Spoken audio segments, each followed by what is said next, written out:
আজকে আমরা যাচ্ছি ডাক্তার পাড়া, কারণ আমাদের ভুট্টা ছেড়ে কিছু কাজ আছে, সেজন্য আমরা যাচ্ছি। এর ফাঁকে দেখতে পেলাম পাথর এবং সিমেন্টে বালু মিক্সিং করার একটা মেশিন, এবং এখানে কিছু ফানি মজা করলাম, এবং আমরা এখানে একটা শ্যুট করার পরিকল্পনা করছিলাম, কিন্তু আমাদের হাতে সময় খুব কম বলে তাই আমরা শুটিংটা বাতিল করে এই জাস্ট একটু মজা করলাম। আর এই হচ্ছে আমাদের এলাকাটা মোটামুটি দেখতে খুব সুন্দর লাগতেছে। তার ফাঁকে দেখছি এদিকে একটা ভেকু, ভেকুটা দাঁড়িয়ে আছে, কারণ ভেকু যেখানে আছে সে মাটিগুলো সরাসরি করতেছে।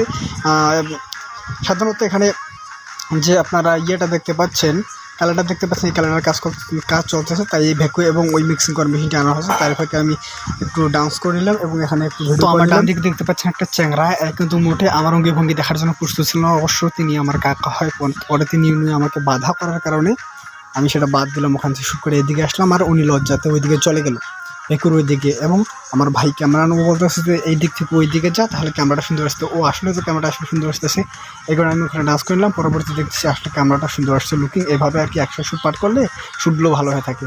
তো আমাদের ডান্স করতে করতে আর কি সময় গেছেই, তো সময় গেছে এই জন্য আমরা আর এই যে ক্যালেন্ডার দেখতে পাচ্ছেন, এই ক্যালেন্ডার কাজ চলতেছে আর কি। এই জন্য এই ভ্যাকু এবং এই মিক্সিং করার মেশিনটা ছিল। এরই ফাঁকে আমরা অলরেডি ডাক্তারপাড়ার মুখোমুখি চলে গিয়েছি। আর এই হচ্ছে ডাক্তারপাড়ার নতুন রোড। এই রোডটা আগে পড়েছিল, কিন্তু কিছুদিনের মধ্যে একটা কার্যক্রম শুরু হওয়ার কারণে রোডটার কাজ অলরেডি শেষ হয়ে গেছে। এরই ফাঁকে আমরা এখানে একটা স্লো মোশন নিব এবং মাসারিকা এসে এই গাল লাগে একটা ডান্স দিতে চাইলাম। এরই ফাঁকে আমি ডান্স দেওয়ার ফাঁকে আমার কাকা হাসছিল, কারণ ও মোটেও দেখতে প্রস্তুত ছিল না। হ্যালো গাইস, আপনারা দেখতে পাচ্ছেন আমরা এখন কোন জায়গায় আছি? আমরা এখন আছি দিনাজপুরে। কাজ করতে আছি, ধান কাটি আছি। ধান কাটি দেখি। এরই ফাঁকে আমার ছোট ভাই বলছে দেখি আমাকে ক্যামেরাটা আমি একটু ব্লগ ভিডিও করে আমি একটু মজা করে দেখি।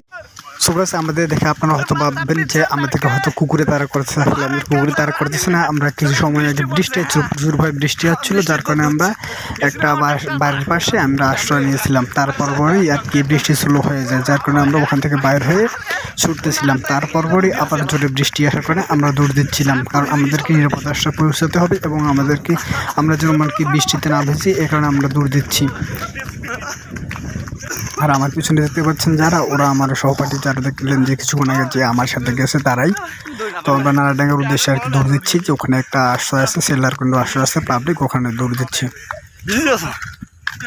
সুকাল মোবাইলটা কিন্তু অর্ডার গ্রুপ, সেই কারণে মোবাইলটা পানি ধরে আছে। আই মহিষা এখন আই ওয়া সেগু ডাউন হেভিতে আছে রে, বডি বিল্ডার।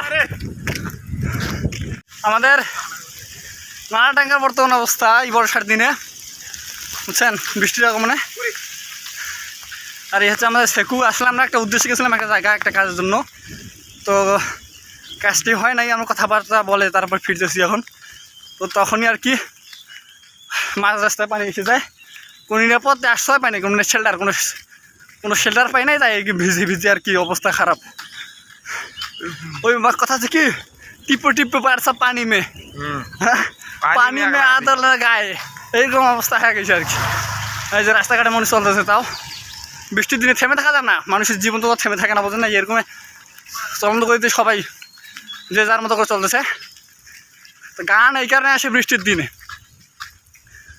কিরা টিপ টিপ মারেছা পানি, আটাং আটাং আটাং আটাং, পানি মে আদল না গায়ে, और कहीं कुछ खाए।